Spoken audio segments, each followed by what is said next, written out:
Nagsisimula ang kwento sa maingay na kalabog ng mga kaldero at kawali, isang bastos pero epektibong paraan ng paggising sa mga sundalo sa isang kampo militar. Sa gitna ng ingay, isang lalaking may napakaraming abs ang dumadaing sa inis, ayaw niyang bumangon mula sa kama. Habang siya ay nagpipilit matulog pa, biglang may nagpanik sa tabi niya, isang sundalo na parang hinabol ng aswang. May kung anong bagay na sa bote ko, sigaw nito, halatang takot na takot. Mabilis niyang inalog ang bota, at lumabas mula rito ang isang dambuhalang insekto na gumagapang palabas.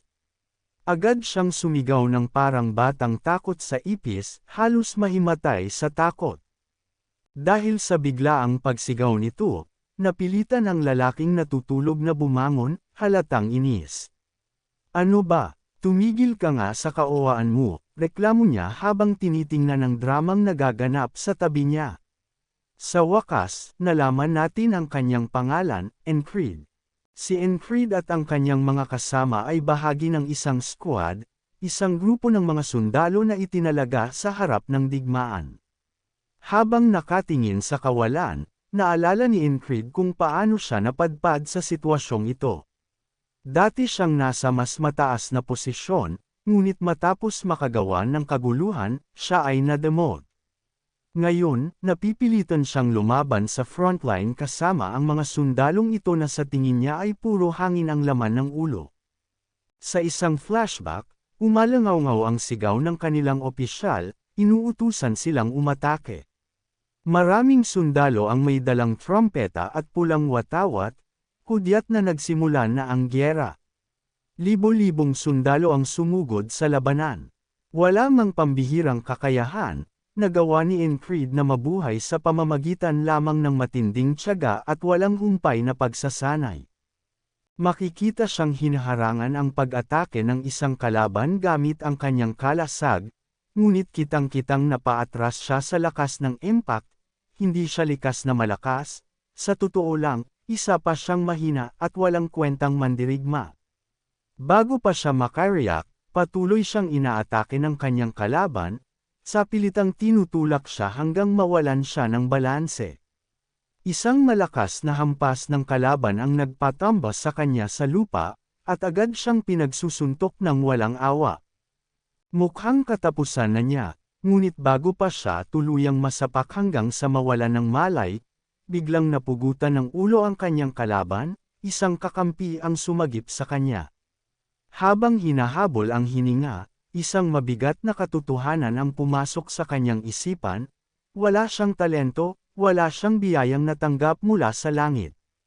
Ang tanging meron lang siya ay ang kanyang matigas na ulo at matibay na determinasyon. Sa kabila ng bagbog na katawan, pilit niyang inabot ang kanyang espada. Mahigpit niyang hinawakan ito at sumugod sa labanan, hindi iniinda ang kaguluhan sa paligid. Sa kanyang isip, isang bagay lamang ang mahalaga, ang kanyang pangarap, kahit na mukhang malayo na itong matupad. Biglang lumipad ang isang palaso mula sa direksyon ng kalaban, at sumaksak ito sa ulo ng isang sundalong nasa likuran niya.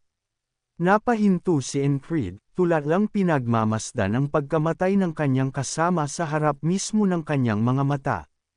Lumingon siya, biglang kinabahan, gusto niyang mabuhay, pero wala siyang talento para sa digmaan. Pagharap niya, isang kalaban ang mabilis na sumugod sa kanya, espada ang nakatutok. Para sa isang iglap, parang gusto na niyang tumakbo. Pero hindi, kumapit siya ng mahigpit sa kanyang espada, pinanghahawakan ang kanyang pangarap na maging isang ganap na kabalyero. At sa kanya natanggap ang malupit na realidad, bago pa siya makagalaw, lumusot na ang talam ng espada ng kalaban sa kanyang dibdib. Dahan-dahang lumabas ang dugo mula sa sugat, at unti-unting nagdilim ang kanyang paningin. Alam niyang tapos na siya. Sa sakit ng katawan at sa dami ng dugong lumabas, nagsuka siya ng napakaraming dugo. Napaluhod siya sa lupa, paunti-unting nawawalan ng malay. Ang pangit naman ng pagkamatay ko, ito ang huling pumasok sa kanyang isipan bago siya tuluyang nawalan ng ulirat. Pero bago siya tuluyang lamunin ng dilim, biglang may narinig siyang tunog ng naglalagablab na apoy. Para bang may liwanag sa loob ng kadiliman. Muli niyang iminulat ang kanyang mabibigat na talukap, at naramdaman niyang basa ng pawis ang kanyang katawan. Malabo ang paningin sa una. Nang lumino ang lahat, isang kakaibang mundo ang bumungad sa kanya, para siyang nasa tubig, ngunit nasa langit din. Lumilikha ng alon ang kanyang bawat galaw. Hindi pa niya maintindihan ang nangyayari nang may isang malaking sabog. Narinig na naman niya ang ingay ng mga kaldero at kawali. Napabalikwas siya ng bangon, ang kanyang mga pandama ay bumalik sa normal. At sa kanyang tabi, isang pamilyar na eksena, ang kanyang kasama na muling tinitingnan ang kanyang bota na parang may laman ito. At syempre, nandoon pa rin ang dambuhalang insekto, na naging dahilan para muli itong sumigaw na parang batang babae. Sa seryosong ekspresyon, napaisip si Encred, deja vu ba ito? Bago pa niya ito masagot, biglang bumalik ang eksena ng digmaan. Napapikit siya saglit, at sa pagbukas ng kanyang mga mata, nakaharap na naman siya sa isang espada na paparating sa kanyang leeg. Wala siyang oras para umiwas. At sa isang iglap, sumaksak sa kanyang lalamunan ang espada. At namatay siya. Pagkatapos noon, namatay siya ulit, ngayon, sa pamamagitan ng espada sa kanyang puso. Namatay siya ulit. At namatay siya ulit. Hanggang sa paulit-ulit siyang namamatay. Sa bawat kamatayan, bumabalik siya sa simula. Palaging nagigising sa parehong tunog ng mga kaldero at kawali.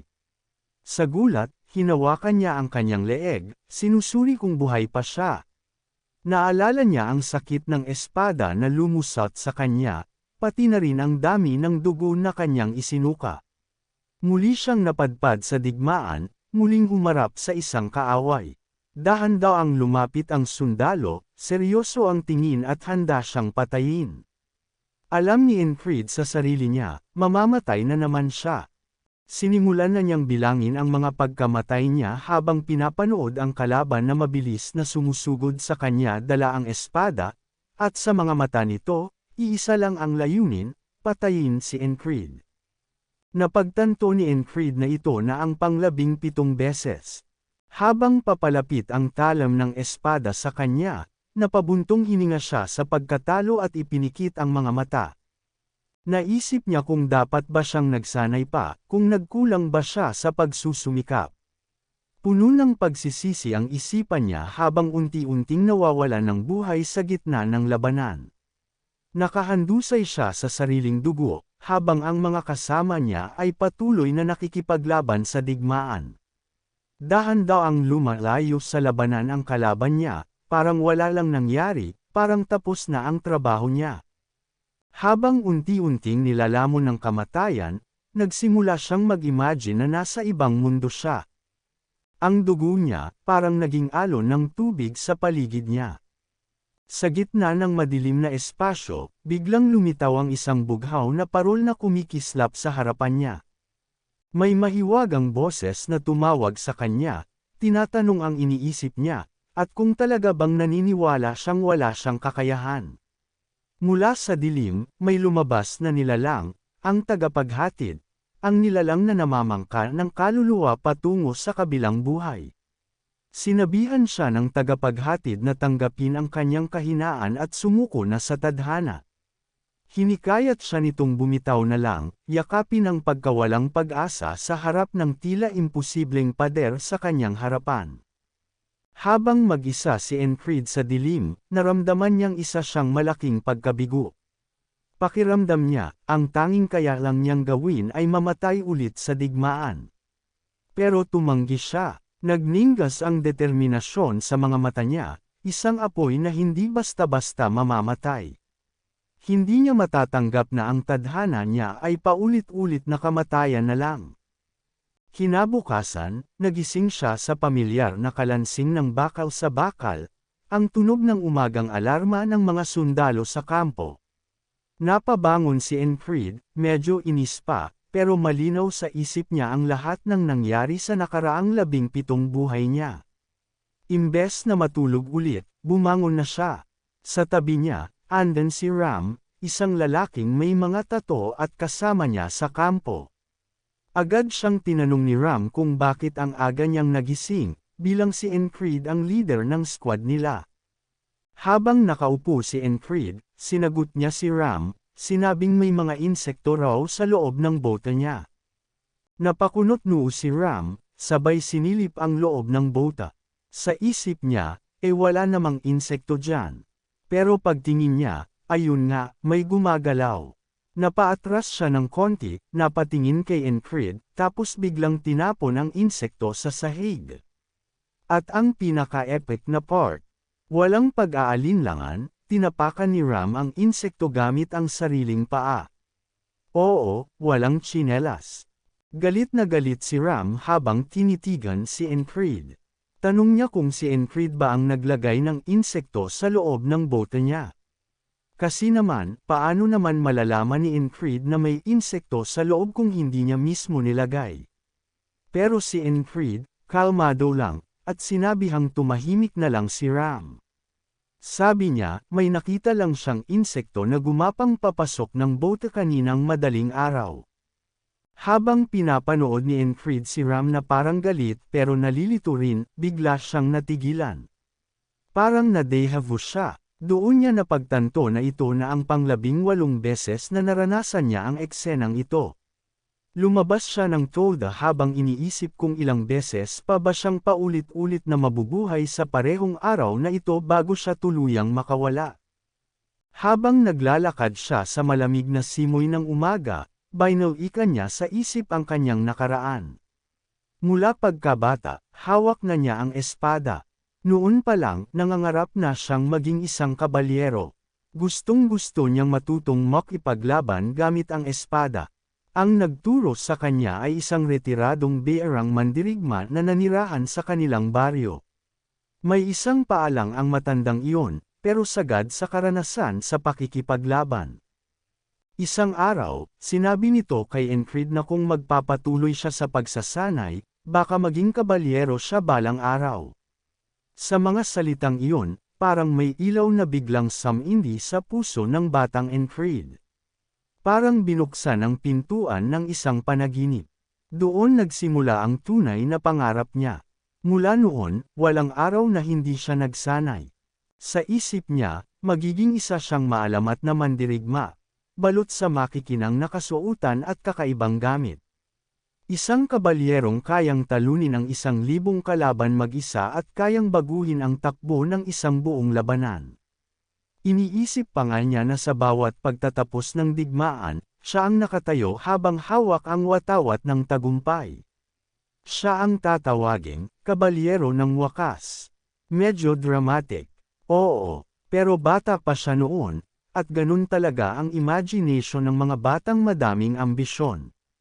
Sa isang madilim at maliit na bar, may tawanan sa paligid. Pero hindi ito masayang tawanan. Ito yung klase ng tawa na may pangungutya at pamimintas. At tawang-tawa ang mga tao habang may hawak silang malaking mug ng serbesa, para bang comedy show ang narinig nila. Sila'y halos mabulunan sa kakatawa habang si Encred naman ay tahimik lang, hawak ang kanyang pangarap habang tinitiis ang lahat. Ang ano nga naman makakalaban sa digmaan ang isang taong natatakot lang sa tahol ng aso.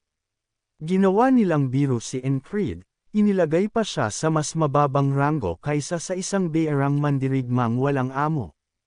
Ang hindi nila alam, naririnig ni Encred ang bawat salita nila. Tahimik siyang nakaupo sa sulok, nakikinig sa bawat kantsaw at pang-aalipusta. Masakit ang mga salitang binitiwan ng mga tao, pero pinigilan ni Encred ang sarili. Pinisil niya ang kanyang mga kamao. Ayaw niyang hayaan na ang mga salita ng iba ang magdikta kung sino siya. Naniniwala siya na ang tiyaga at pagsusumikap ay kayang lampasan ang likas na galing. Kung magtutuloy-tuloy lang siya sa pag-eensayo at ibubuhos ang lahat, mapapatunayan niya sa kanilang lahat na mali sila. Kaya kahit pakiramdam niya minsan ay parang walang kwenta ang galing niya, nagsimula siyang magbalot ng benda sa kanyang mga braso, naghahanda para sa panibagong laban. Tumingin siya sa tabing gilid, naroon ang espada niya, tahimik lang, parang hinihintay siyang bumangon ulit. Pinilit niyang palakasin ang loob niya. Paalala niya sa sarili, masyado pang maaga para sumuko dahil lang sa isang pagkatalo. At doon nagsimula ang tunay na pagsasanay. Ilang taon ang lumipas, ibinuhos niya ang lahat sa pag-aaral ng pakikipaglaban. Sunog ang kalamnan, masakit ang katawan, pero hindi siya tumigil. Iniisip niya, kung sisipegan lang niya, baka sa bandang huli, gantimpalaan siya ng mundo. Sa barracks, habang ang iba'y nagpapahinga, tuloy lang si Increed sa pag-ensayo. Hindi niya hinayaang masayang ang oras. Inulit-ulit niya ang galaw ng espada, tinino ang bawat hampas, at tiniyak na ang bawat kilos ay may saysay. Buo ang loob niyang isang araw, magiging dakila siyang kabalyero. Hanggang dumating ang araw na kaya na niyang putulin ng malinis ang training dummy gamit ang isang bigwas lang. Sa sipag at tiyaga, naging mas pino ang galaw niya, naging mas matatag ang katawan, at naging mas mahinahon ang isip. Dahan-dahan, nakilala siya bilang isang tunay na mandirigma. Sa isang digmaan, napatay niya ang isang dambuhalang halimaw ng mag-isa, tinarak niya ang espada sa likod nito gamit ang purong lakas at determinasyon. Dahil dito, unti-unting tinanggap siya ng mga tao. Sa wakas, unti-unti na niyang pinaniniwala ang posible, ang pangarap niyang maging isang matatag na kabalyero.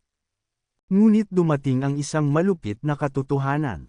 Parang sinampal siya ng realidad. Napahinto siya, hindi makapagsalita, nakataas ang mga kamay habang nalalaglag ang espada mula sa kanyang pagkakahawak. Sa isip niya, paano? Paano naging kulang pa rin ang lahat ng sakripisyo niya? Hindi siya makapaniwala, hindi pa rin sapat ang lakas at pagsisikap niya laban sa huling katunggali niya. Sa susunod na segundo, isang espada ang nakatutok sa kanyang tiyan, senyales ng pagkatalo ni Increed. Napatigil siya, gulat na gulat. Para bang biglang gumuho ang mundo niya. Ang katunggali niya, isang 12 anyos na bata na 6 na buwan pa lang nagsasanay. 6 na buwan laban sa isang dekada. Ang espada ni Increed ay nalaglag malayo sa kanya, hindi niya maabot. Tiningnan siya ng bata habang hawak pa rin ang espada, diretsyong nakatutok sa tiyan ni Increed. Malamig ang sinabi nitong kahit matanda na siya, napakahina pa rin. Parang tinusok ang pride ni Increed. Nakaluhod sa putikan, ramdam ni Increed ang bigat ng kahihiyan. Isipin mong ilang taon siyang humawak ng espada, nabutas na ang palad sa kakasanay, pero natalo pa rin siya ng batang 6 na buwan pa lang sa pagsasanay. Bumagsak siya sa lupa, parang wala ng pag-asa. Sa utak niya, tanong ng tanong kung may iba pa bang paraan para maging malakas. Madaling sumuko, madaling sabihing siguro hindi talaga siya para sa greatness. Pero kahit pa madilim ang paligid, may kaunting apoy sa loob niya na ayaw mamatay. Gusto pa rin niyang maging kabalyero. Sa halip na hayaan ang pagkatalo na durugan siya, ginawa niya itong gasolina para magliyab ang kanyang determinasyon. Kung ang talento ay hindi kayang lampasan, edi mag-eensayo siya ng mas matagal at mas mabigat pa, hanggang sa hindi na siya maging ordinaryong sundalo. Sa mga sumunod na taon, paulit-ulit niyang hinampas ang isang puno, araw at gabi. May mga pagkakataon pa na tinatawag na siyang "puno boy" ng mga nakakakita dahil doon siya halos tumira. Bawat hating gabi, habang ang iba'y nagpapahinga, siya'y nagpapagod. Tila ba kasosyo na niya ang buwan sa pag-eensayo. Lahat ng inipon niyang galit, sama ng loob, at pagkadismaya, lahat iyon, inihampas niya sa punong iyon. Paulit-ulit niyang panangakong balang araw, siya ang magiging pinakamalakas. At sa bawat pag-akyat ng araw mula sa likod ng bundok, dala ng liwanag ang panibagong pag-asa. Pagod at puyat, tiningnan niya ang puno. Maraming sugat na ang iniwan ng espada niya sa katawan nito. Maraming beses na rin niya itong muntik yakapin sa pagod. Pero ngayon, habang nakikita niya ang progreso, nakaramdam siya ng konting lakas ng loob. Sinabi niya sa sarili, kung hindi man siya maging kabalyero, magiging bihasa siyang sundalo. Kahit nanginginig na ang kamay, hinawakan niya ulit ang espada. Humugot siya ng malalim na hininga at hinampas ulit ang puno ng buong lakas. Ang mukha niya, punong-puno ng galit, pangarap, at pagod, pero higit sa lahat, ng dedikasyon. Sa puso niya, nananalaytay ang pagnanais na makita siya ng mundo, na mapansin siya, na matawag siyang karapat-dapat. Kahit paminsan, parang siya lang ang naniniwala sa sarili niya. Napahiyaw si Increed sa pagkadismaya, sumigaw ng buong lakas ang kanyang puso, tinatanong kung bakit ganito ka-unfair ang mundo. Pero kahit lumuluha, kahit masakit, hindi siya tumigil. Patuloy siyang hamampas ng espada, araw-araw, sa loob pa ng 3 taon. Lumipas ang mga taon, at kahit pananatiling isang pangarap ang pagiging tunay na kabalyero, unti-unti niyang binuo ang sarili sa larangan ng digmaan. Sa loob ng Cyprus Division, may 4 na kumpanya, bawat isa'y may 4 na pleton, at bawat pleton ay may 4 na squad. Dito siya nakahanap ng lugar. Hindi man sa tuktok, pero sapat na para masabing may narating siya. Si Increed ay naging squad commander ng isang tinatawag na second-rate squad. Hindi ito nakakawaw, pero ito na ang pinakamataas na pwesto na nakuha niya kahit pa ilang taon na siyang nagsanay. Para sa kanya, mas mabuti na ito kaysa maging palaboy na bayarang mandirigma. Isang umaga bago pa sila magsimula sa kani-kanilang tungkulin, lumapit si Increed kay Jackson.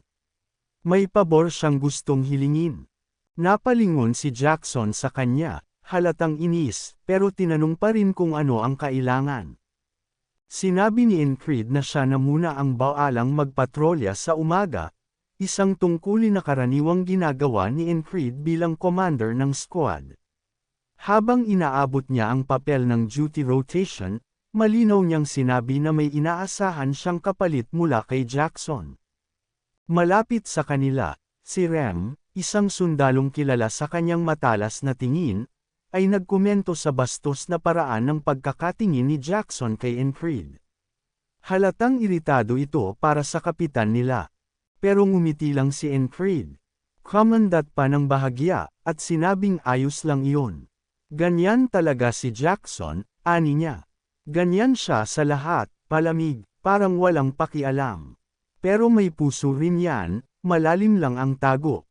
Pagkatapos ng usapan kay Jackson, lumipat si Increed ng atensyon kay Rem. May pabor din siyang gustong hingin dito.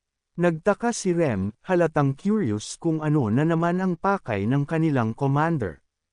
Gusto ni Increed na muling matutunan ang teknik na tinatawag na Heart of the Beast.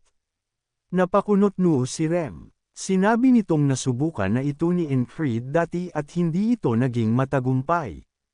Rem nagtanong kung anong dahilan kaya't ngayon, gusto pa rin itong subukan ni Increed.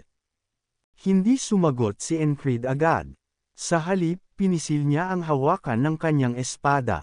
Sa loob ng kanyang puso, alam niyang kailangan niyang subukan muli. At dumating na nga ang susunod na labanan. Paulit-ulit siyang namatay. Mulit-muli, sa bawat pagkatalo, ramdam niya ang kirot ng talam, ang bigat ng kabiguan. Kahit natutunan na niya mula kay Rem ang Heart of the Beast, hindi pa rin niya mabasa ang kilos ng kaaway. Hindi niya matukoy kung saan magmumula ang dulo ng espada, kung saan siya tatamaan. Pag muling sumiklab ang digmaan, libu-libong sundalo ang pumila sa harap ng silahis ng araw. Sa ika-21 pagkakataon, muling hinarap ni Increed ang labanan. Pero ngayon, may kakaibang determinasyon sa kanyang mga mata. Imbes na sumuko, binilang niya ang bawat pagkamatay. Inaral niya ito. Sa ika-21 buhay, kabisado na niya ang galaw ng bawat kalaban. Nailagan niya ang mga atakeng dati ay kumitil sa kanya. Naiblock niya ang sibat na paulit-ulit siyang tinatamaan. Nasadya pa niya ang kanyang kasama na si V mula sa palaso na dati palaging tumatama sa dibdib nito. Unti-unti, natuto siya. Mabagal, masakit, pero totoo. Matapos ang lahat ng ginawa niya, nagawa niyang tapusin ang kalaban na muntik nang umatake sa kanyang kasamahan, isang kasamahang hindi man lang nakapansin sa papalapit na panganib. Sa lahat ng nangyari, kitang-kita ang tunay na galing ni Increed, bunga ng mga taon ng kanyang paulit-ulit na pagkabuhay. Paglingon niya, nakita niya ang pinakamortal niyang kaaway, isang taong katatapos lang pumatay ng isa sa kanilang mga sundalo. Ang mukha nito ay malamig, walang emosyon, para bang nilikha lang siya para pumatay. Ngunit sa kabila nito, hindi natakot si Enred. Habang ang kalaban ay dahan-daw ang lumalakad papalapit sa kanya, hindi siya umurong. Tumayo rin siya at humakbang patungo sa kalaban. Habang naghahanda sa posisyon ng pakikipaglaban gamit ang espada, muling pumasok sa isip ni Enred ang mga aral ni Ram. Naalala niya ang mga payo nito, lalo na ang sinabi ni Ram na ang pinakamahinang bahagi ni Enred ay ang kawalan ng tiwala sa sarili, ang hindi niya pagiging buo ang loob para tapusin ang kalaban. Naalala rin niyang sinabi ni Ram na sa digmaan, mahalaga ang tamang pag-iisip, at kailangang huwag mag-alinlangan sa pagbibigay ng huling dagok. Habang naglalaro ang mga alaala sa kanyang isipan, napagtanto ni Increed na tama si Ram. Ang tiwala sa sarili ay isa sa pinakamahalagang sandata sa gitna ng digmaan. Samantala, sa kasalukuyan sa gitna ng labanan, nakita ni Enred ang kanyang kalaban na biglang tumalon papunta sa kanya habang nakataas ang espada. Nakatingin ito diretso sa kanya, desididong patayin siya. Habang dumarating ang espada palapit sa kanya, agad nag-isip si Enred ng kanyang susunod na kilos. Sa huling sandali, naiwasan niya ang espada ng ilang sentimetro lang. Nagulat ang kalaban. Hindi niya inakalang makakaiwas si Enred sa ganoon kaayos na atake. Habang bumagsak ang kalaban sa lupa, dumaan lang siya sa tabi ni Enred at wala ni kaunting tama ang tinamo nito. Ngunit nagpanik si Enred sa susunod niyang gagawin. Hindi rin agad gumalaw ang kalaban, naguguluhan pa rin kung paanong na-block ang kanyang atake. Pareho silang lumingon upang muling umatake, ngunit si Enred ay naging mabagal. Kitang-kita ang espada ng kalaban na nakatutok sa leeg ni Enred, at bago pa man siya makarik o makailag, tinamaan siya sa leeg. Sa huli, muli siyang nabuwal, unti-unting nawala ng malay sa sobrang pagdurugo. Sa pagkakataon na ito, muling nawala ang kanyang buhay. Sa may ilog, naroon ang bankero, naghihintay, inaanyayahan siyang yakapin na ang wakas. Pero dumura si Increed ng dugo sa lupa, tumangging sumuko. Kahit ilang beses pa siyang mamatay, kahit ilang ulit pa siyang tangkaing lunurin ng tadhana, hindi siya bibitiw. Hindi ngayon, hindi kailanman. Pagdilat ng kanyang mga mata sa ika-22 buhay, buo na ang kanyang pasya, lalaban siyang muli. Sa ika-33 buhay, patuloy pa rin siya. Lumalaban, nahihirapan, pero hindi sumusuko. At ngayon, sa pagkakataong ito, hindi na siya magiging huli sa kilos. Nagising muli si Enred para sa panibagong sesyon ng sparring kasama si Ram. Sa simula ng kanilang laban, agad napansin ni Ram ang biglaang pagbilis ng galaw ni Enred. Bagamat nasa presa, nagawa pa rin ni Ram na harangin ang bawat atake. Ngunit sa gitna ng kanilang palitan ng mga tira, isang kakaibang ekspresyon ang lumitaw sa mukha ni Ram, isang pag-aalala na hindi niya maitago. Matapos umiwas sa isa pang mabibilis na atake ni Enred, tumigil sandali si Ram at tiningnan ito ng diretsyo. Sa tono ng pagtataka, tinanong niya ang kanyang boss kung ayos lang ba ito. Nasa harap niya si Enred, basang-basa ng pawis ang mukha at tila punong-puno ng determinasyon ang kanyang tindig. Ngunit ang ikinabahala ni Ram ay hindi lang ang biglang galing ni Enred, kundi ang kakaibang ngiti na nakapinta sa kanyang mukha sa kabila ng halatang sakit. Habang pinagmamasdan si Enred, natano ni Ram ang kanyang mga kamay, duguan na ito mula sa walang tigil na pag-eensayo. Halos punatan na ng paulit-ulit na labanan at disiplina ang balat ng kanyang palad. Ngunit sa kabila ng lahat ng iyon, hindi pa rin nawala ang ngiti sa mukha ni Enred. Dahil dito, nagsimulang questionin ni Ram ang katinoan ng kanyang kaibigan. Sa isip niya, paano pa nga ba matatawag na normal ang isang taong patuloy na lumalaban, kahit nasasaktan, habang ngumungiti sa sakit? Lalong lumalim ang pag-aalala ni Ram, habang patuloy na pinagmamasdan ng taong handang sirain ang sariling katawan alang-alang sa tagumpay. Sa kanyang ika-22 buhay, muling nagpahayag si Enred na hahamunin niya ang kanyang kapalaran. Pagkatapos nito, agad na nagbago ang tagpo at siya'y nasa gitna na ng labanan. Pagsapit ng kanyang ika-33 buhay, naging bihasa na siya sa pakikipagdigma, mahusay na umiwas sa mga atake ng kalaban. Habang muling umatake ang isang sundalo, mabilis sanang gagalaw si Enred upang umiwas. Ngunit sa pagkakataong ito, nahuli siya ng bahagya. Dumausdas ang matalim na espada sa kanyang leeg, dahilan upang siya ay lumuhod sa lupa. Mula sa kanyang leeg ay nahulog ang isang kwintas, marahang bumagsak sa lupa. Habang nakaluhod siya, unti-unting bumalik sa kanyang alaala ang mga nangyari noon.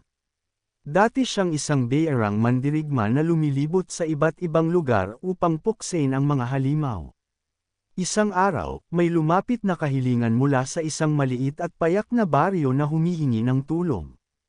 Dahil sa kagustuhan niyang maging ganap na kabalyero, hindi na siya nagdalawang isip na tanggapin ang tungkulin. Para sa kanya, tungkulin ng isang kabalyero ang protektahan ang mahihina. Matapos ang labanan, hinawakan ng matandang pinuno ng baryo ang kanyang kamay at ipinaliwanag na wala silang kakayahang magbayad ng pera. Sa halip, inilabas nito ang isang maliit na antang-antang at iniabot sa kanya. Sa simula, nag-alinlangan si Enred at bahagyang nenas. Sa isip niya, muntik na siyang mamatay at ang kapalit ay isang kwintas lamang.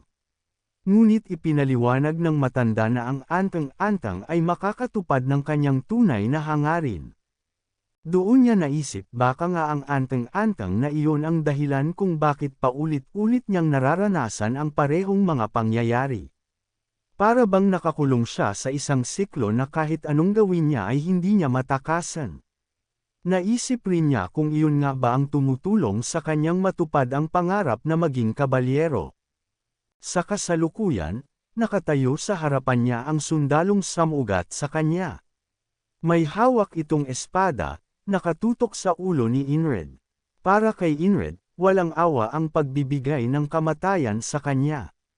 Nang tumingin siya sa mga mata ng sundalo, nakita niya ang kasamaan. At bago siya mapatay, nakita niya itong ngumiti, isang mapanghamak na ngiti na tila pinagtatawanan ang kanyang kamatayan.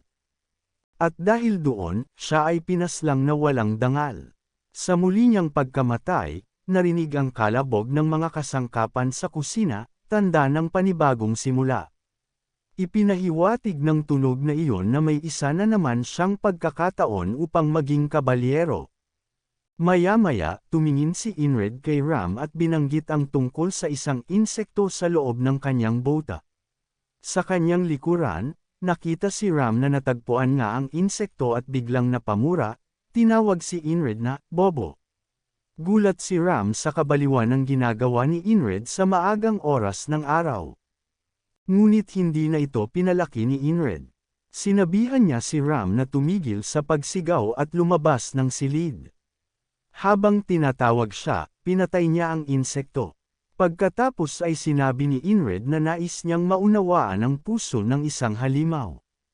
Napakunot-noo si Ram sa sinabi niya, tila ba hindi na niya maintindihan ang iniisip ng kanyang pinuno.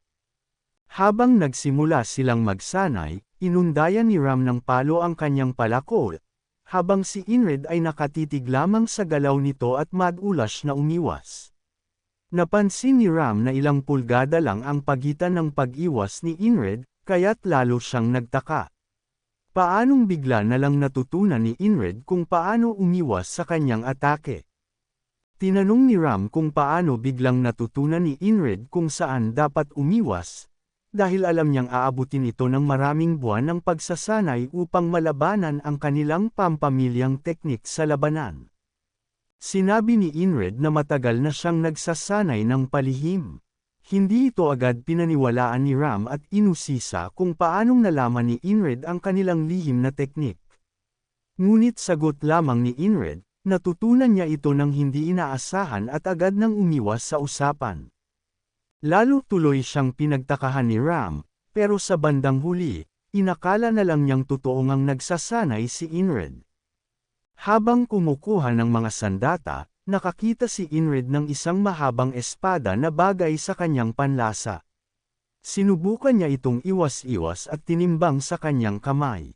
Pagkatapos, tinawag niya si Ram para makipag-sparring. Sandaling napatingin si Ram sa kanya, tila namangha sa pagkukusang loob ni Inred na magsanay. Maya-maya, ngumiti si Ram bilang tanda ng pagsang-ayon, excited siyang makipagsanay kay Inred. Nagsimula ang kanilang laban. Kaagad na umiwas si Inred sa unang palo ni Ram. Sunod-sunod ang mga atake ni Ram, ngunit hindi pa rin lumalaban si Inred. Pinili niyang umiwas sa bawat atake imbes na sumabay sa laban. Habang patuloy si Ram sa pag-atake, natanong nito kung hanggang kailan balak ni Inred na umiwas habang siya'y sumasalakay. Sa gitna ng tanong, muntik nang tamaan si Inred sa leeg, ngunit nakaiwas pa rin siya sa huling sandali. Alam ni Inred sa kanyang sarili na ang tanging alam niya lamang na estilo ng espada ay ang estilo ng isang bearang mandirigma na si Valan, isang teknik na kilala bilang Valan Mercenary Style. Ito'y isang uri ng galaw na madalas binabale-wala ng mga mandirigma. Itinuturing lang na koleksyon ng mga mumunting daya at tusong galaw. Habang umiinit ang laban, umatake si Ram at sinabi kay Inred na mahina ang kanyang ibabang bahagi ng katawan. Dahil dito, unti-unting nawala ng balanse si Inred.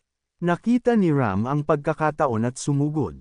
Ngunit mabilis na bumalik sa balanse si Inred, kumanda, at kumuha ng tamang posisyon sa kanyang espada. Napansin ni Ram ang kanyang tindig, isang posisyong pamilyar. Katulad ito ng ginawa ng isang sundalo na madalas makalaban ni Inred sa mga nakaraan niyang buhay. Gaya ng dati, ginaya ni Inred ang galaw ng sundalo, isang mabilis na paglusog gamit ang dulo ng espada. Sa kabila ng galaw na iyon, mabilis na nakapag-react si Ram. Naagaw niya ang espada ni Inred at tumalsik ito palayo, gumugulong sa lupa. Habang habol ang hininga, saka lang napagtanto ni Inred na kahit panandalian lamang, nagawa niyang gayahin ang teknik ng sundalong paulit-ulit niyang nakakalaban. Naunawaan niya na ang katawan niya, sa dami ng buhay at labang naranasan, ay tila may natatandaan na hindi na kaya ng kanyang isipan. Tiningnan siya ni Ram at sinabing baka may dugong nadanak sa galaw na iyon. Sa dami ng teknik na nasalubong ni Inred, ang galaw na iyon ang tila bumaon sa kanyang mga buto. Hanggang ngayon, paminsan-minsan lamang nagpapakita si Inred ng galing, ngunit ayon kay Ram, ang huling sibat na iyon ay may potensyal. Dahil dito, binigyan siya ni Ram ng payo kung paano pa ito mapapabuti. Ipinaliwanag niya na kailangan ni Inred na magkaroon ng mas malakas na hampas at mas malinaw na layunin sa bawat atake. Dapat daw ay maramdaman ng kalaban ang bigat ng bawat galaw, at mag-focus si Inred sa pagpino ng kanyang teknik. Kahit tila nakakatawa at magulo ang paliwanag ni Ram, patuloy pa rin sa pakikinig si Inred. Kahit pagod na siya, hindi siya tumigil sa pag-unawa sa bawat salitang sinasabi ng kanyang kasama. Nagpatuloy si Ram sa pagbibigay ng payo.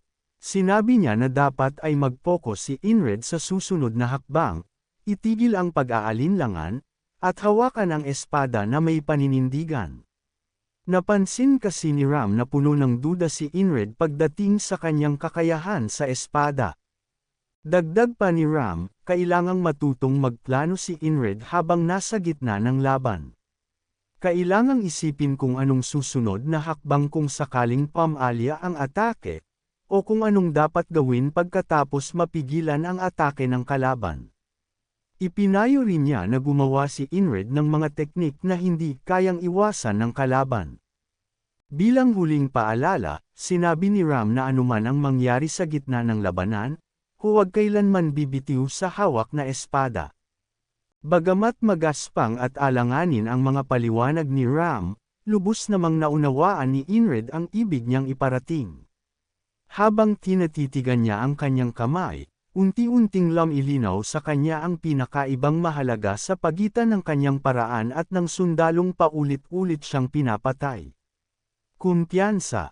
Hindi siya kulang sa galaw, kundi sa paninindigan. Wala siyang tiwala sa sarili. Wala rin siyang tunay na layunin na pumatay sa kalaban. At iyon ang dahilan kung bakit patuloy siyang namamatay sa bawat laban. At pagkatapos ng lahat, nagpatuloy ang siklo. Muling pinaslang siya ng sundalo. Sa huling sandali, may ibinulong itong tungkol sa awa bago itinarak ang espada sa kanyang dibdib. Sa isang iglap, nagbalik siya sa pagsasanay kasama si Ram. Muling naitulak ang espada niya, at bago pa siya makabawi, bumalik ang bangungot. Ang sundalo, ang kamatayan, ang parehong takbo ng tadhana. Pagdilat niya, naroon ulit si Ram. Muli siyang nabitawan ng espada. Alam ni Inred na malupit ang paulit-ulit na siklong ito. Ngunit tinanggap niya ito buong loob. Isang hakbang bawat araw, kahit pa kasing liit lamang ng hakbang ng bata. Muli siyang namatay, at sa kanyang ika-111 buhay, hindi pa rin iyon sapat. Bumagsak muli, paglipat ng panahon, nasa ika-123 na siya, at muling sinalubong ng malamig na talam sa kanyang leeg. Hanggang sa dumating ang ika-124 na buhay. Sa kanyang pagbabalik, sa gitna ng sparring nila ni Ram, sumigaw si Inred. Hindi sa takot, kundi sa matinding determinasyon. Sa pagkakataong ito, nagawa niyang itulak si Ram paatras gamit ang parehong sibat na naging dahilan ng kanyang paulit-ulit na pagkamatay. Nanlaki ang mata ni Ram sa nakita. Sa harap niya, si Inred, ang kanyang pinunong ilang ulit niyang sinanay, ay umiyak habang isinusulong ang espada. Hindi alam ni Ram kung ano ang gagawin o paano tutugon. Ram ay natigilan. Nakita niya ang dugong tumutulo mula sa palad ni Inred. Nang masilayan niya ang malalim na sugat sa kamay nito, napailing siya sa pagkabigla. Tinanong niya sa isip kung anong klaseng kabaliwan ang nagtulak kay Inred na tumawa sa ganoong sandali. Naglaho ang eksena at dumaan sa katahimikan. Si Inred, pawisan, pan ng sugat, nakaluhod sa lupa. Ngunit sa kabila ng hapdi, wala siyang naramdamang sakit. Tanging pag-igting ng damdamin at kasiyahan ang namayani. Sa wakas, natutunan na niya ang sibat ng kanyang kaaway. Ang teknik na ilang ulit siyang pinaslang ay ngayon kanya na. Hindi na lang alaala ng isang trahedya. Ito na ay naging sandata niya. Sa gitna ng labanan, muli niyang hinarap ang kanyang mortal na kaaway. Umabant si Inred at itinulak ang espada sa tamang anggulo, bahagyang tinamaan ang helmet ng sundalo. Ngunit sabay ring umatake ang kaaway, at tumama ang kanyang espada sa lalamunan ni Inred. Habang bumabagsak, alam ni Inred na nabigo ang una niyang totoong pagtatangka sa patas na palitan ng mga atake. Pero kahit patamba na, hindi siya pumikit ni binitiwan ang kanyang espada.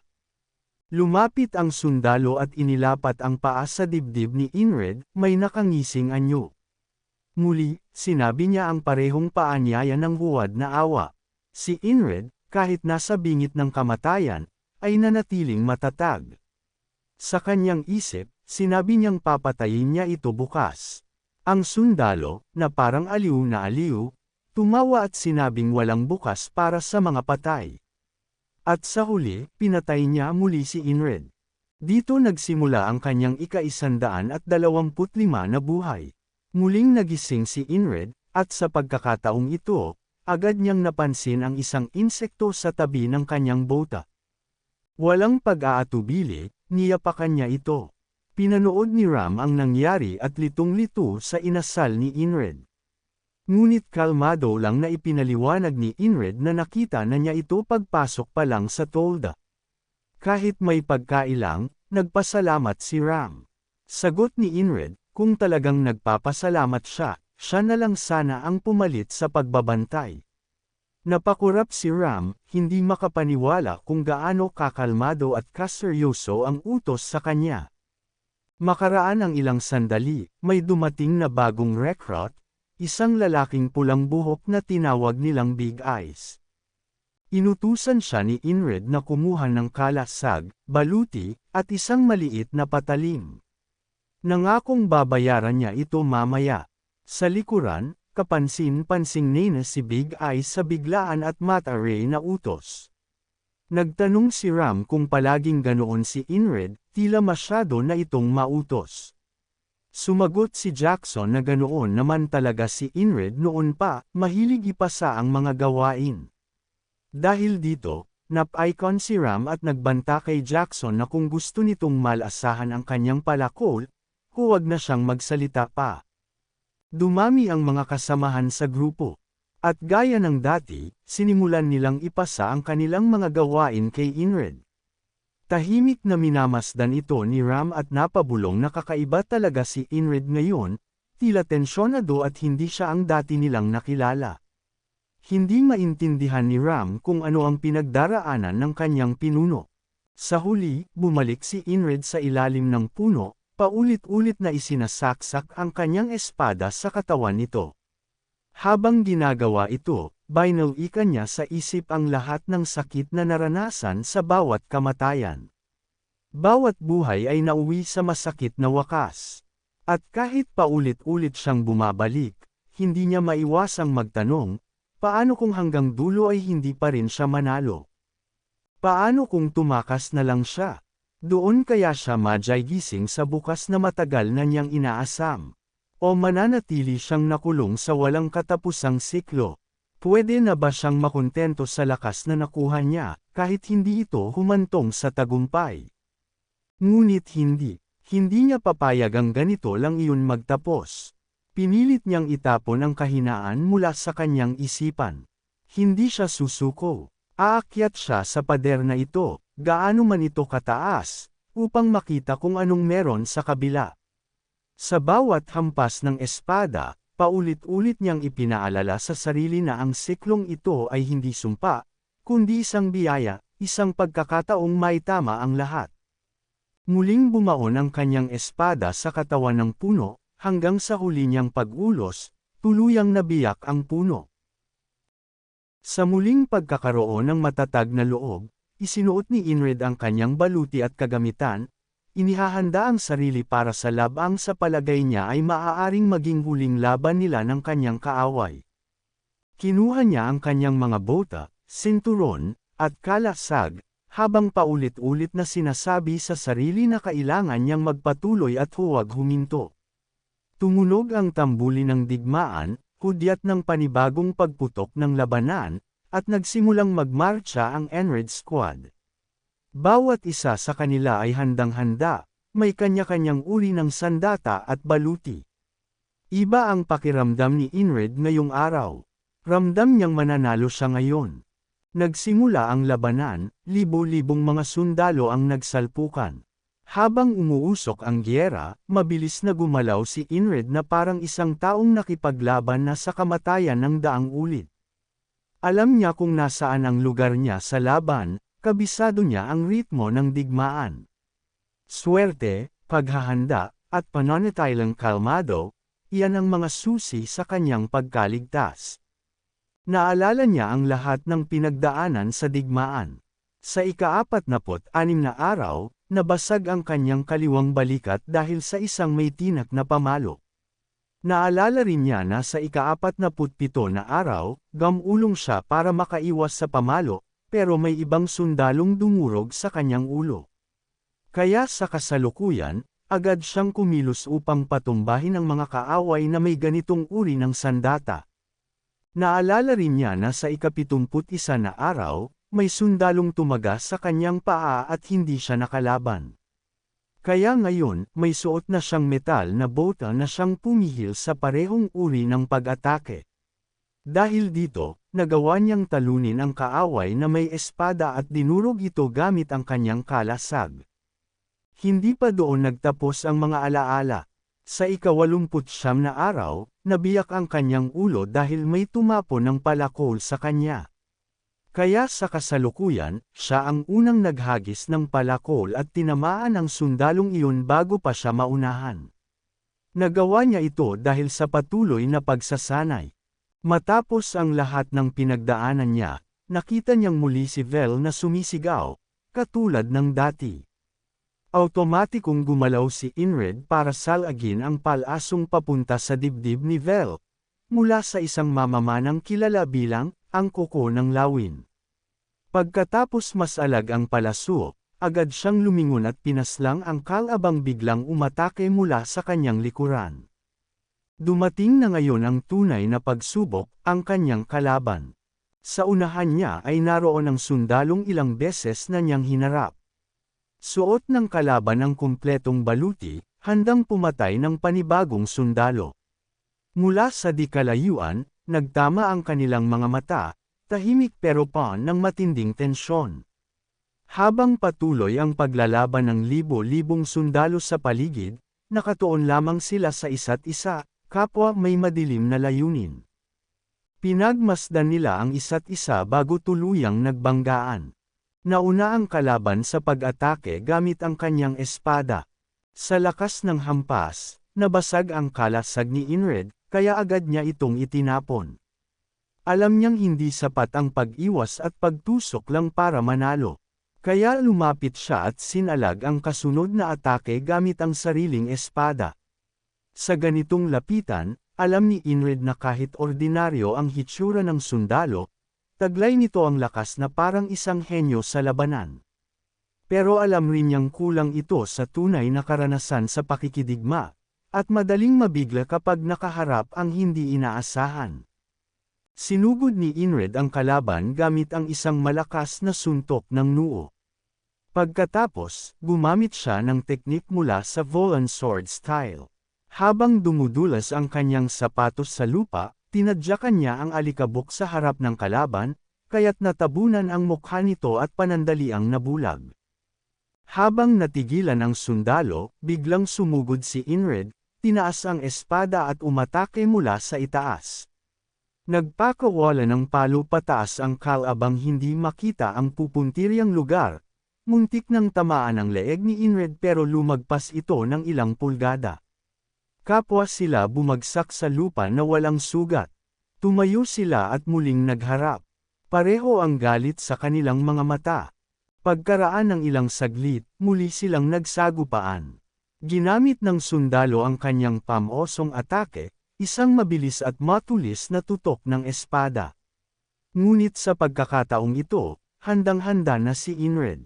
Naunawaan na niya ang bawat galaw ng atakeng iyon, ang bilis, ang anggulo, at ang posisyon ng katawan.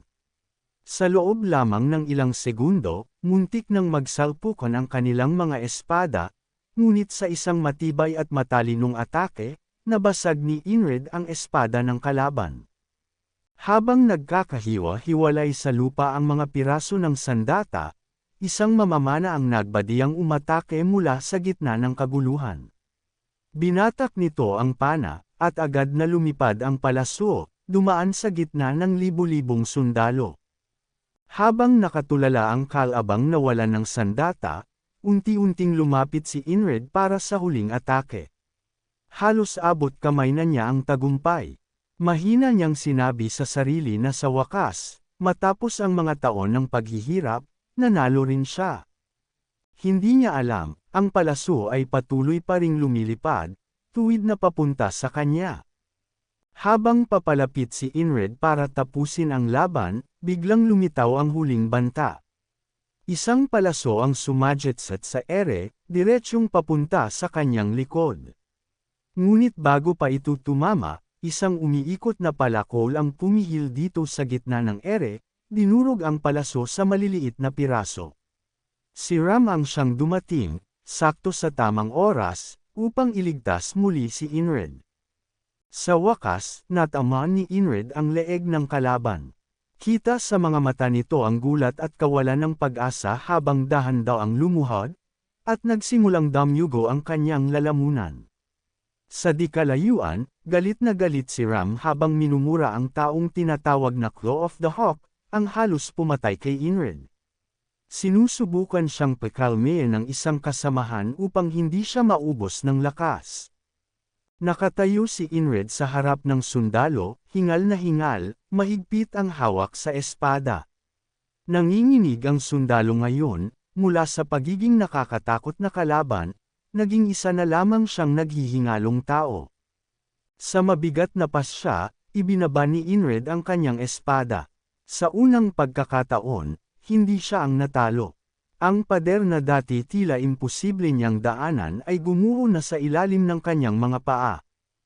Tumangala si Inred sa langit, halatang pagod na pagod. Pagkatapos ng lahat ng hirap at pagsasanay, narating na rin niya ang sandaling ito. Tumingin siya pababa at nakita ang sundalong walang magawa, nakatitig sa kanya. Tinaas ni Inred ang kanyang espada at naghanda para sa huling palo. Sa kanyang isipan, sinabi niya na ito ay awa. Sa isang mabilis at maayos na galaw, tuluyan niyang pinugutan ang kalaban. Sa wakas, nalasahan na ni Inred ang tagumpay. Ngayon lang muling nakita sa kanyang mukha ang tunay na saya, matapos ang napakaraming taon. Ngunit hindi nagtagal ang tagumpay. Isang malakas na sipa sa kanyang likod ang nagpabagsak sa kanya. Kumalat ang sakit sa kanyang katawan habang bumagsak siya sa lupa. Sa harap niya, lumitaw ang bagong kalaban, may mahabang buhok na nakatali sa likod at may nakakatakot na presensya. Si Inred ay nasa lupa, napapangiwi sa sakit. Nakita ni Ram ang lahat ng ito at agad niyang napansin na hindi ordinaryong kalaban ang humarap kay Inred. Isa ito sa mga tinatawag na frogs, isang lahi na kilala sa kanilang likas na bangis at lakas, mga nilalang na isinilang at pinalaki para sa digmaan. Galit na galit ang frog sa pagkamatay ng sundalong matagal niyang inalagaan at sinanay. Kita sa kanyang mga mata ang matinding puot habang nakatingin kay Inred, na ngayoy nakahandusay sa lupa at hirap sa sakit. Hindi niya matanggap ang katotohanang si Inred ang nakatapos sa sundalong pinaghirapan niyang sanayin sa loob ng mahabang panahon. Lumapit siya sa katawan ng sundalo, tinitigan ito ng matagal, at lalo pang nadagdagan ang kanyang galit kay Inred. Sa isip ng frog, hindi dapat iyon ang naging wakas ng isang sundalong ganoon kahusay. Habang si Inred ay halos hindi makagalaw, pilit niyang inuunawa ang nangyayari. Napatingin siya sa frog, ngunit hindi niya tiyak kung makakabangon pa siya.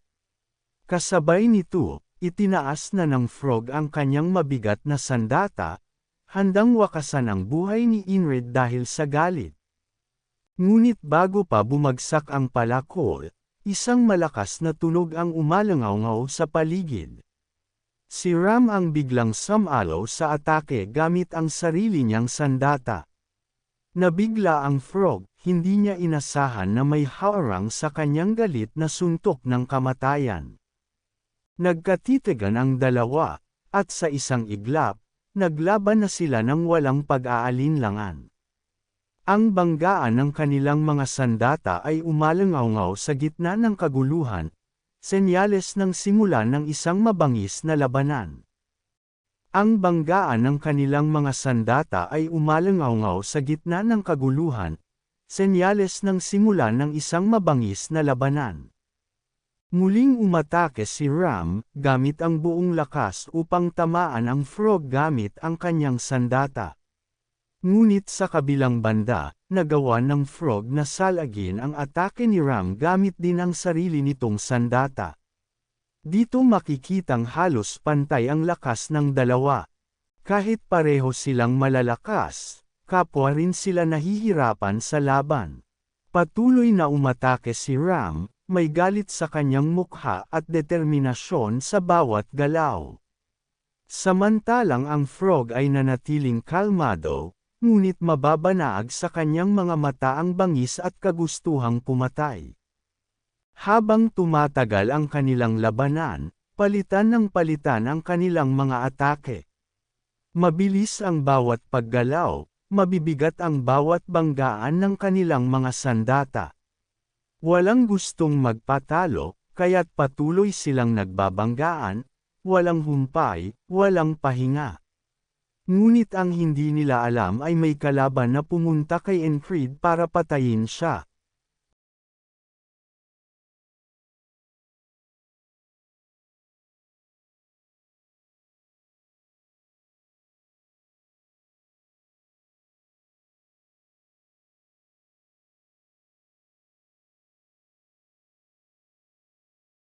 Habang abala si Ram sa pakikipaglaban sa frog, may isa ng sundalong kalaban ang unti-unting lumalapit kay Enfried.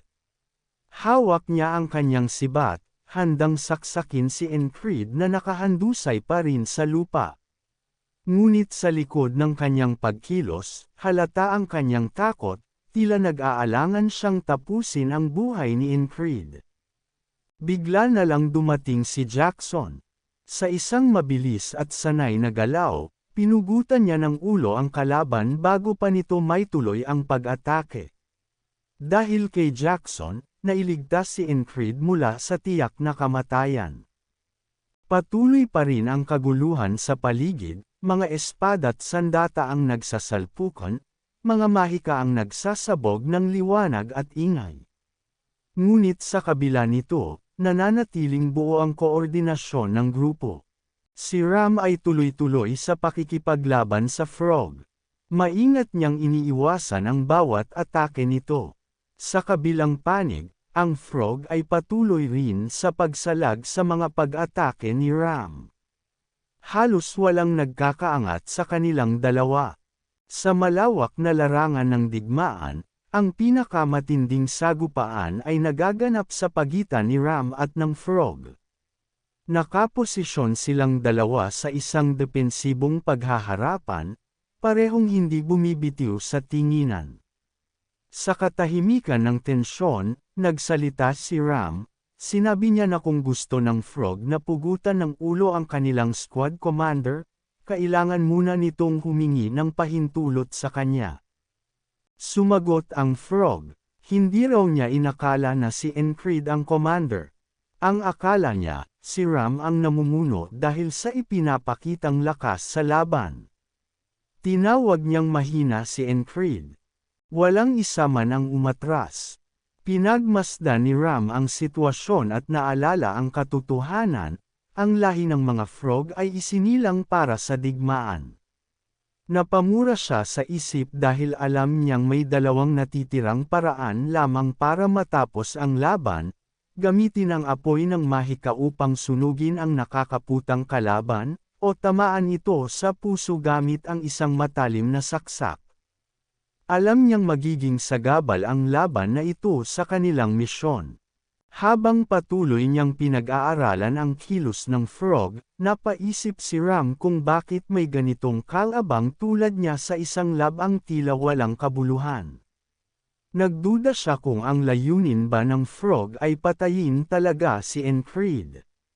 Ngunit kahit may mga tanong sa kanyang isip, ramdam ang bigat at tensyon sa pagitan nila.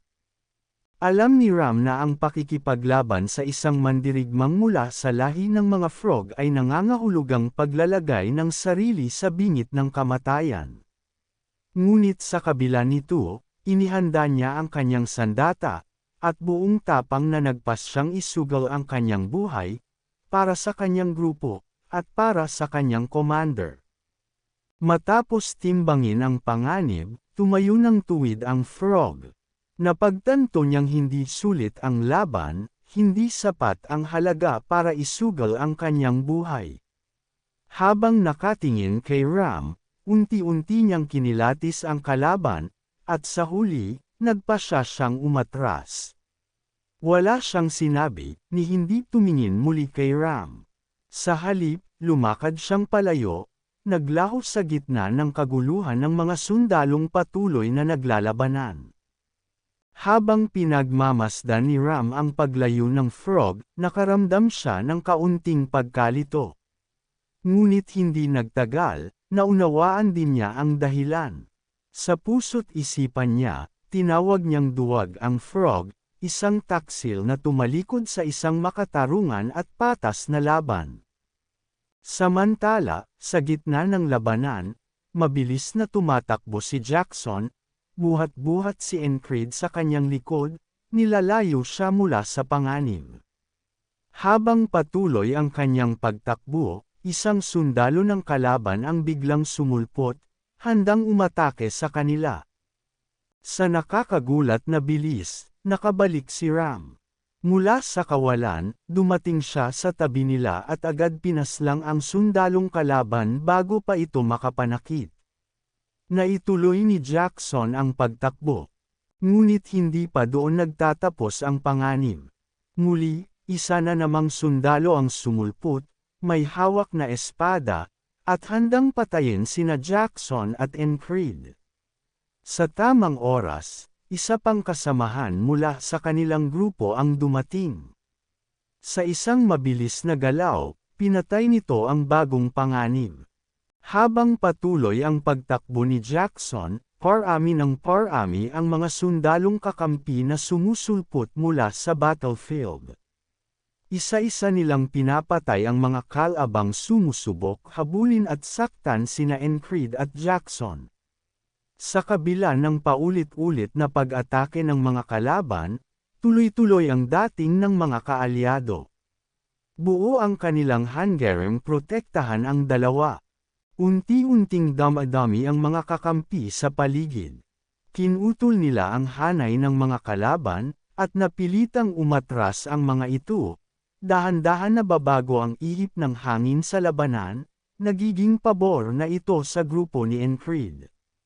Lumalaban silang magkakasama, bilang isang tunay na koponan. Nakapikit man si Encred sa sakit, bahagyan niyang iminulat ang kanyang mga mata. Tahimik niyang pinanood ang lahat ng ito habang nakahiga.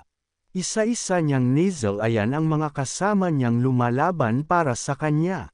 Habang ang mga kalabang sundalo ay nagsisigaw ng utos na umatras, dahan-dahan pumikit si Encred. At sa pagpikit niya, nilamon siya ng kadiliman. Habang siya'y tuluyang nawala ng malay, kitang-kita sa malawak na labanan ang mga kalaban na nagsisimulang umatras, tumatakbo palayo, tuluyang natatalo.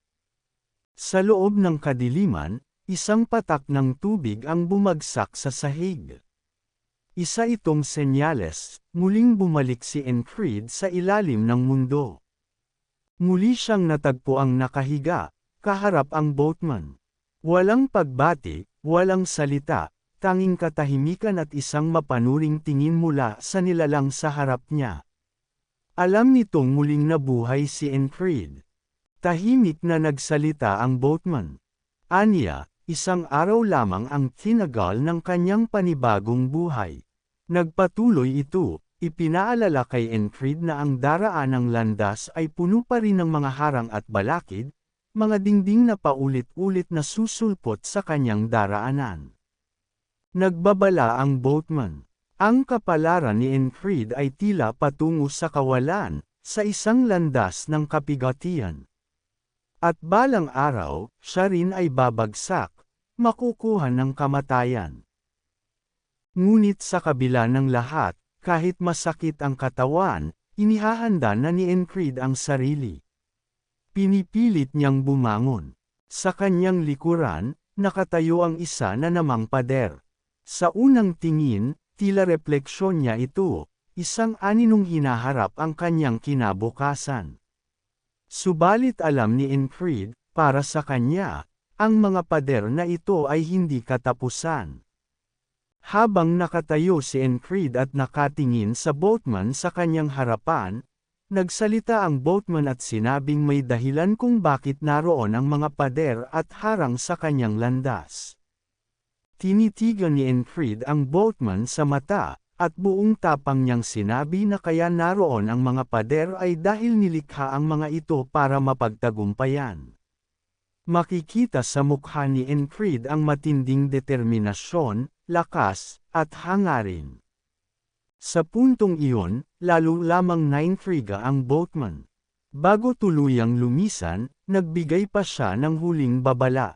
Ipinaalala niya na ang ambisyon ay maaaring kuminang ng maliwanag, ngunit ang mundo ay palaging handang patayin ang liwanag na iyon.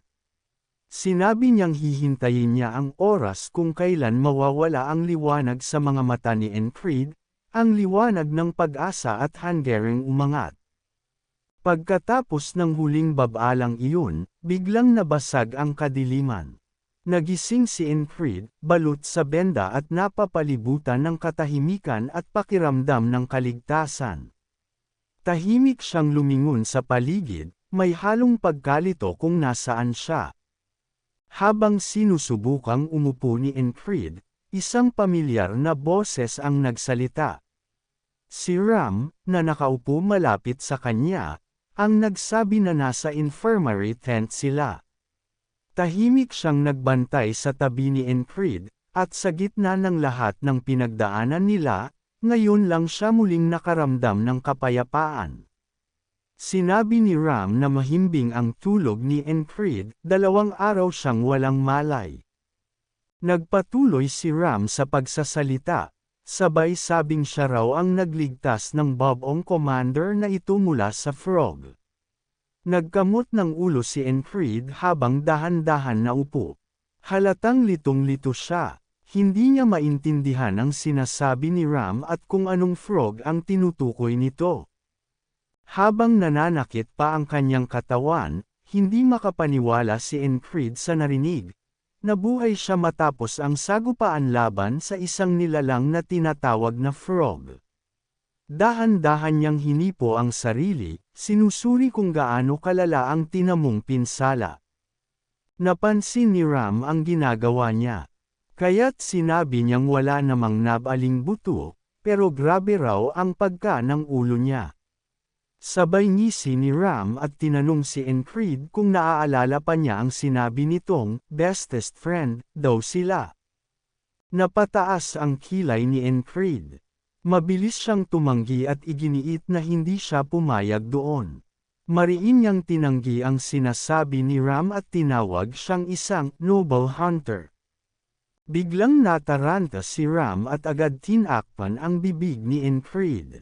Napalinga-linga siya, tinitiyak na walang ibang nakarinig sa sinabi nito. Nang masigurong tahimik ang buong infirmary, saka lang siya muling huminga ng malalim at nakahinga ng maluwag.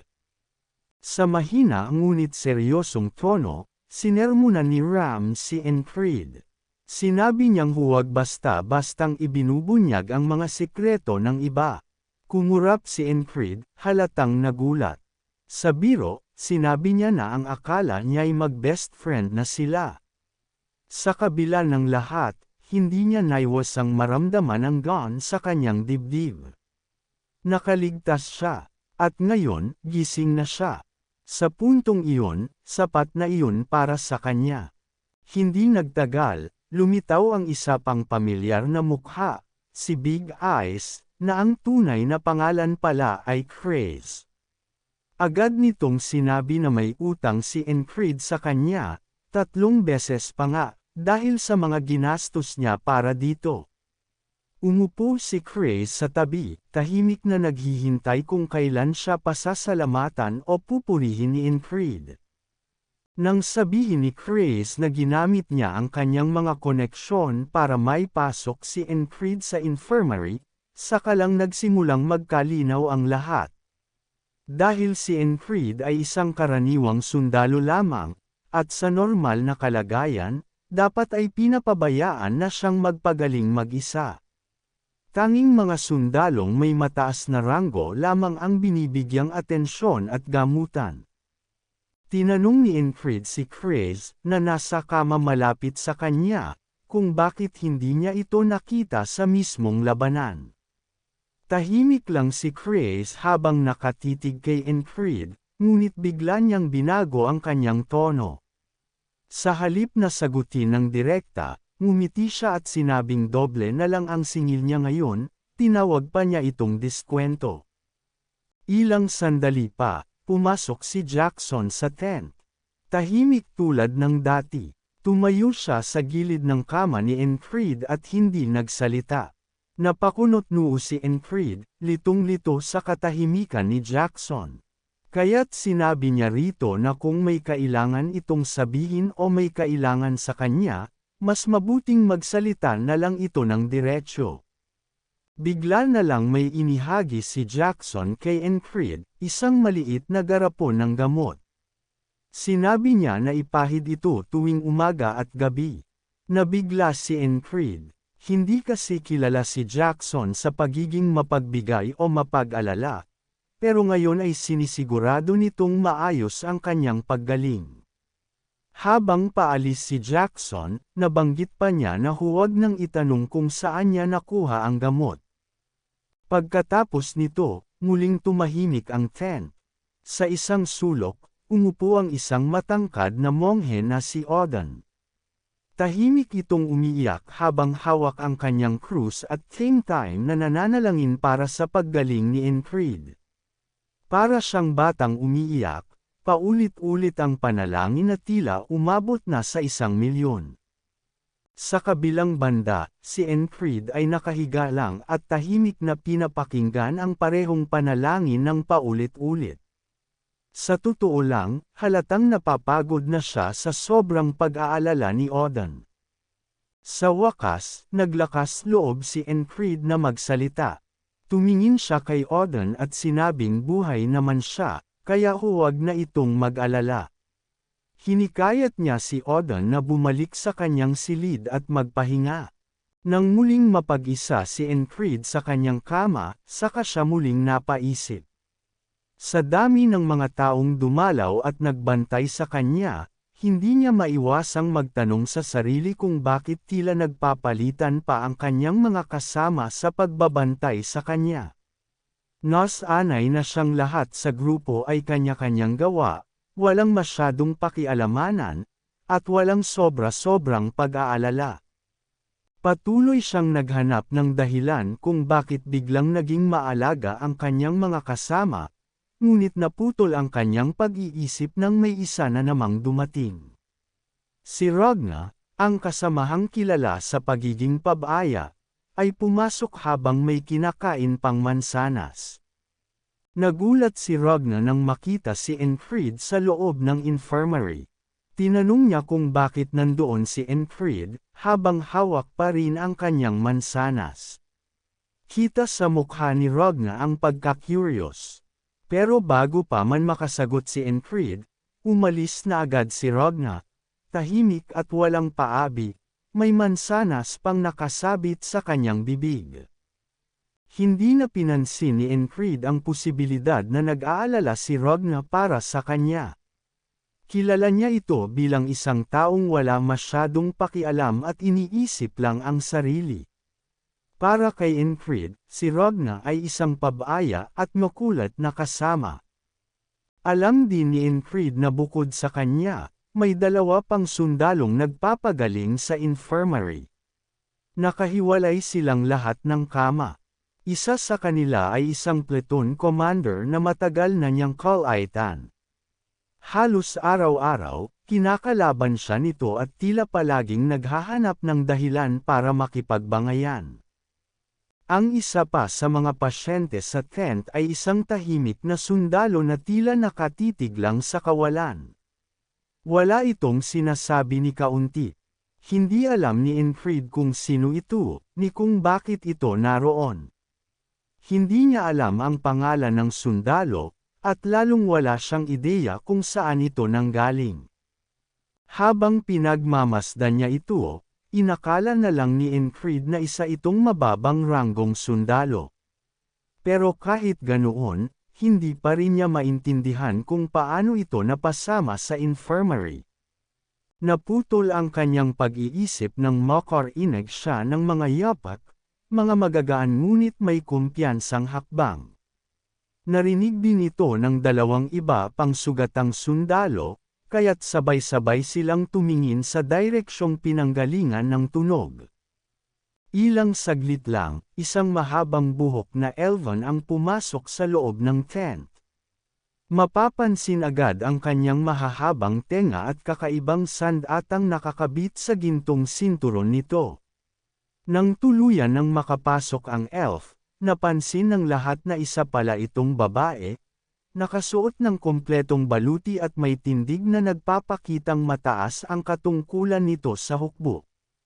Maya-maya pa, nagsalita ang babae at nagtanong kung nasaan ang commander ng ika-444 na squad.